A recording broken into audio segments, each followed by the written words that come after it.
예수님을 사랑합니다. 예수님께 감사드립니다. 주님 의지하고 믿습니다. 오늘 이 시간도 크신 은혜 받으시기를 바랍니다. 본문은 신약에 등장하는 대단히 신비한 장면들 중에 한 장면입니다. 이 일이 일어난 시점은 바로 큰 명절 초막절 기간입니다. 요한복음 7장 2절의 말씀입니다. 유대인의 명절인 초막절이 가까운지라. 예수를 믿지 않는 예수님의 친형제들마저도 예루살렘으로 올라가 세상에 나타나 보이라고 예수님에게 비아냥거렸습니다. 아직 내 때가 아니라며 갈릴리에 머무시던 주님은 은밀하게 예루살렘으로 올라오셨습니다. 초막절은 유대인의 큰 명절입니다. 예언적인 상징으로 가득한 중요한 절기가 바로 초막절입니다. 추수감사절기로서 출애굽 후에 40년간 광야 생활을 기념하는 절기입니다. 그들은 7일간 임시 거처인 초막을 짓고 그 안에서 살며 이 땅의 삶이 영원한 것이 아니고 일시적인 나그네인 것을 하나님께 고백하며 그 절기를 기념하는 날입니다.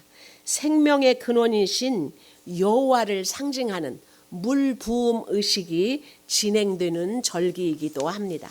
항아리를 든 수많은 무리들이 예루살렘 성전에서부터 줄지어 실로암 못을 향하여서 나아갑니다. 항아리에 물을 떠서 성전으로 돌아가서 그 물을 제단에 붓는 의식을 행합니다. 풍년을 기원하는 의식임과 동시에 생명의 근원, 생수의 근원이 바로 여호와라는 신앙 고백의 행위가 바로 물부음 의식입니다. 이 명절의 중간에 예수님은 성전에서 가르치셨습니다. 그리고 명절 끝날 곧 큰 날에 예수님은 성전에서 외치기 시작하셨습니다. 누구든지 목마르거든 내게로 와서 마시라. 나를 믿는 자는 성경의 이름과 같이 그 배에서 생수의 강이 흘러 나오리라. 성전에 실로암 물을 제단에 떠다 부으며 여호와만이 생명의 근원이신 생수이심을 고백하는 이스라엘 백성들에게 예수님이 외치신 말씀입니다. 내가 바로 그 생수의 근원이다라는 자신의 메시아 선포였던 것입니다. 대제사장들과 바리새인들에게 예수를 붙잡으라는 명령을 받은 아랫사람들은 예수님의 그 권위에 압도되어서 그냥 돌아가 버렸습니다. 예수를 붙잡아 오지 못한 아랫사람들을 책망하며 바리새인과 대제사장들은 율법을 알지 못하는 예수의 무리는 저주를 받은 자라며 판단하고 비난합니다. 놀랍게도 이때 밤에 몰래 예수님을 찾아왔던 니고데모가 나섭니다. 큰 용기를 내서 나섰던 것입니다.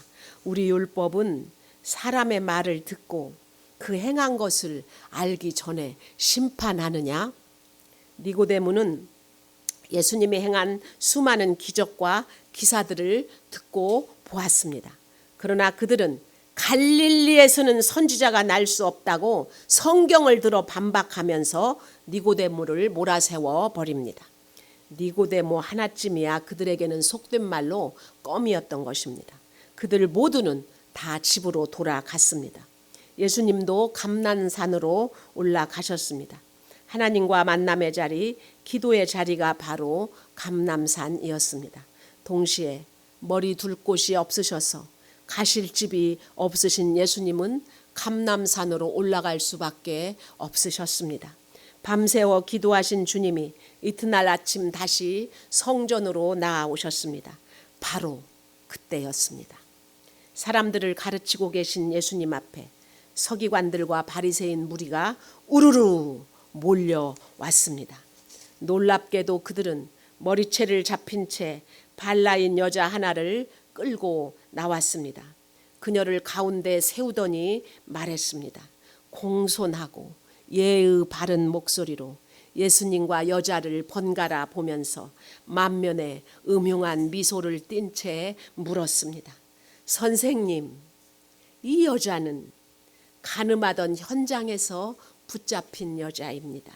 모세는 이런 여자는 돌로 치라고 율법에서 명령했습니다. 선생님, 우리가 이 여자를 어떻게 할까요? 정밀하게 계산된 함정이었습니다.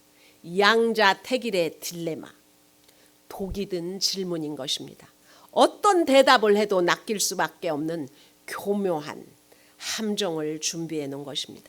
만약 예수님이 맞다, 모세 율법대로 행하라 대답하는 순간 그들은 예수님을 로마의 반역자로 몰아버릴 수가 있습니다. 로마의 권위에 대항하는 자가 되는 것입니다. 당시 유대인들에게 종교적 자율권은 있었지만 돌로 쳐서 처형할 수 있는 권한은 로마에 있었기 때문입니다. 반대로 그 여자를 용서하고 놓아주는 사랑을 베풀라고 하면 율법을 어기는 신성 모독자로 몰아갈 수가 있습니다. 어느 쪽을 택하든지 승리는 그들의 것이었습니다. 그들은 드디어 예수 잡는 사냥에 성공했다고 생각했습니다. 드디어 원수를 궁지로 몰아넣은 것입니다. 그러나 그들이 모르는 것이 한 가지 있습니다. 전가의 보도처럼 흔드는 그들의 율법을 만드신 하나님, 그분이 바로 예수라는 사실을 모르고 있었던 것입니다.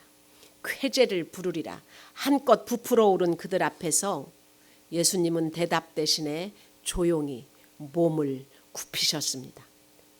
마치 아무것도 못 들은 것처럼 입을 다물어 버리셨습니다. 예상을 빗나가는 뜻밖의 행동을 하신 것입니다. 그리고는 손가락으로 땅바닥에 글씨를 쓰시기 시작하는 것입니다.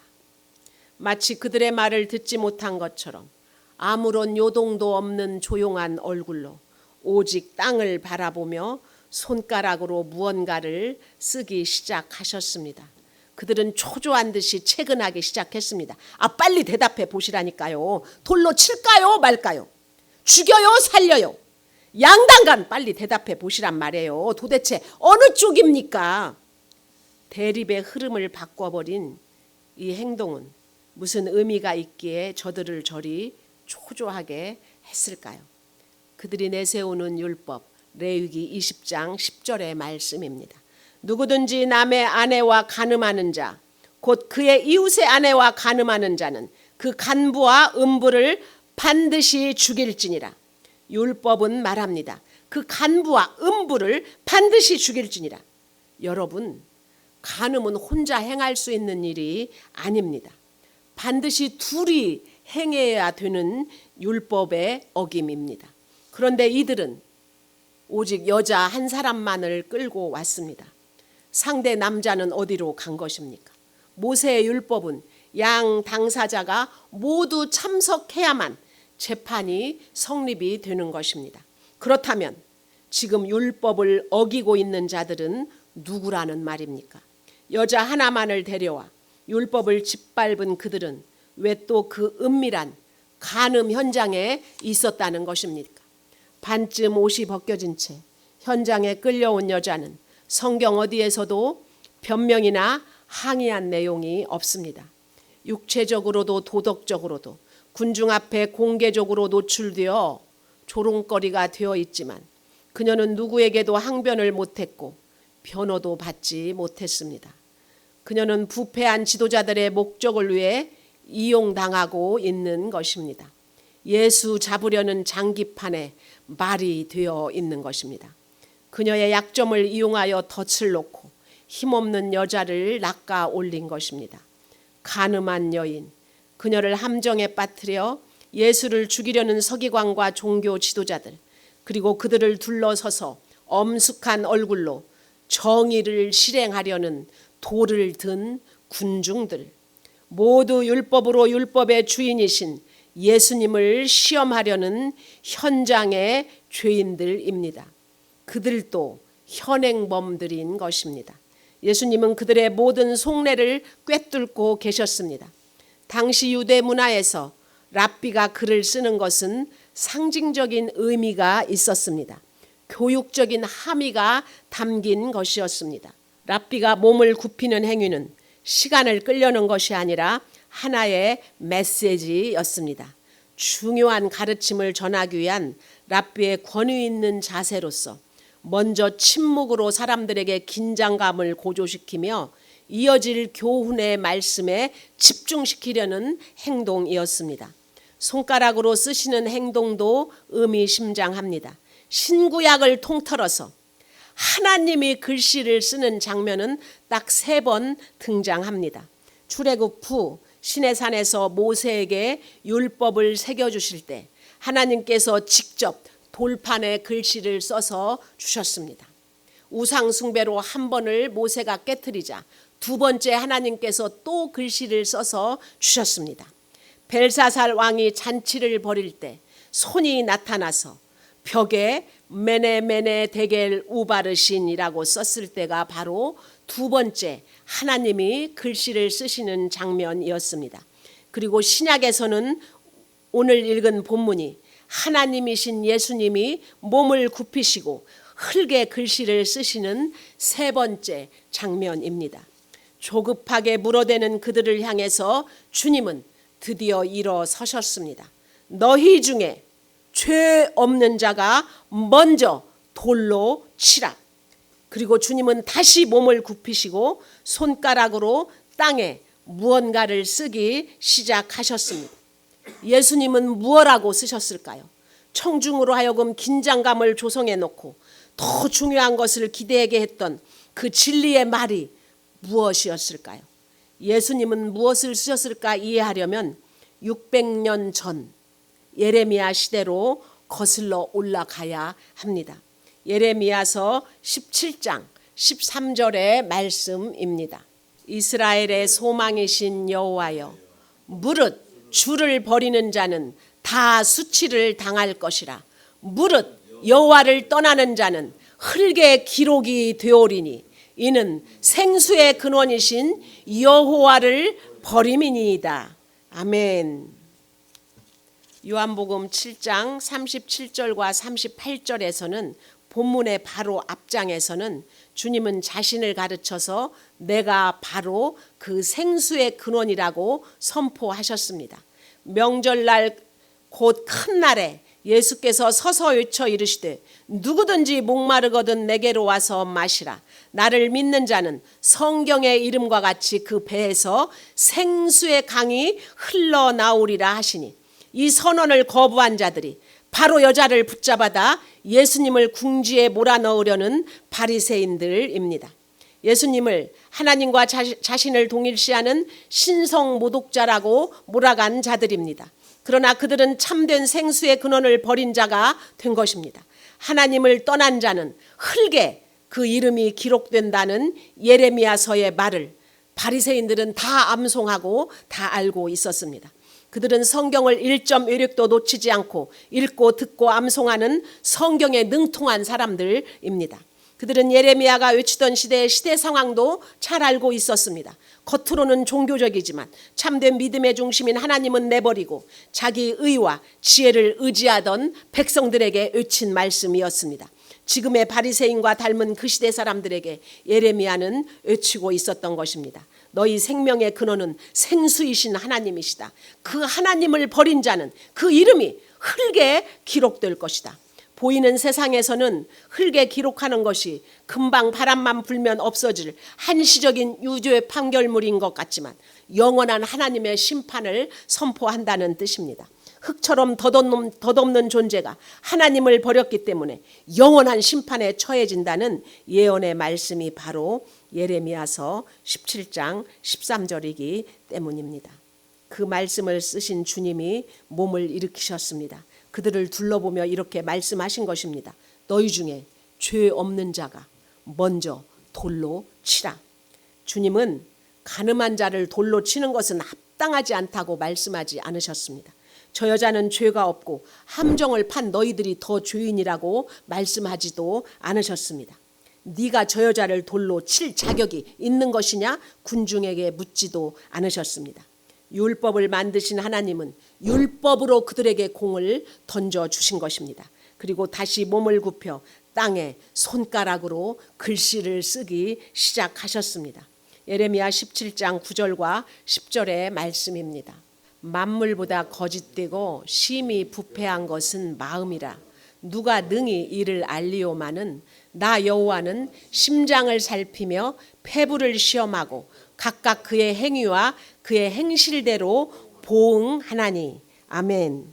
하나님은 종교적인 외형을 넘어 경건의 포즈를 넘어 각 사람의 심장과 폐부를 살피시는 하나님이십니다. 그 행위와 행실대로 갚으시는 분입니다. 그들은 예수님을 자신의 메시아로 인정하지 않음으로써 생수의 근원을 버린 자들이었습니다. 흙에 그 이름이 기록된 자들.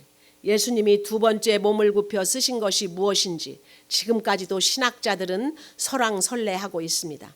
난해구 중에 하나가 바로 본문입니다. 에레미야서와 바리새인들의 반응을 연결해 볼 때 우리는 유추해 볼 수가 있습니다. 그래서 성경은 통전적으로 연결해서 문맥을 통해 읽어야 하는 것입니다. 예수님은 그 여자를 끌어온 고발자들의 이름을 흙에 쓰셨습니다. 유대 전통과 예레미야서의 맥락 속에서 누군가의 이름을 거룩한 성전의 땅에 쓴다는 것은 그 사람이 하나님을 떠난 죄로 정죄받았다는 의미입니다. 성경을 능히 읽고 듣고 암송하던 그들은 이것을 금방 알 수가 있는 율법이었던 것입니다. 일시적인 기록 속 흙에 쓰는 글씨로 영원한 유죄 판결을 하나님이 내렸다는 뜻입니다. 여러분 상상해 보십시오. 예수님이 그들의 올무에 걸리기를 기대하며 나릇 완전한 플롯을 짜고 희생양을 잡아오고 꼼짝 못하게 코너로 몰아넣었던 그들입니다. 그런데 아무 말도 없이 침묵으로 몸을 굽히더니 예레미야서의 예언을 쓰고는 죄 없는 자가 먼저 돌로 치라고 예수님은 말씀하셨습니다. 두 번째 몸을 굽혀 흙에 쓴 것을 내려다 보았습니다. 그들은 그 글씨를 보다가 흠칫 놀랐던 것입니다. 그 흙에 써 있는 이름은 고발하는 자기들의 이름이었기 때문입니다.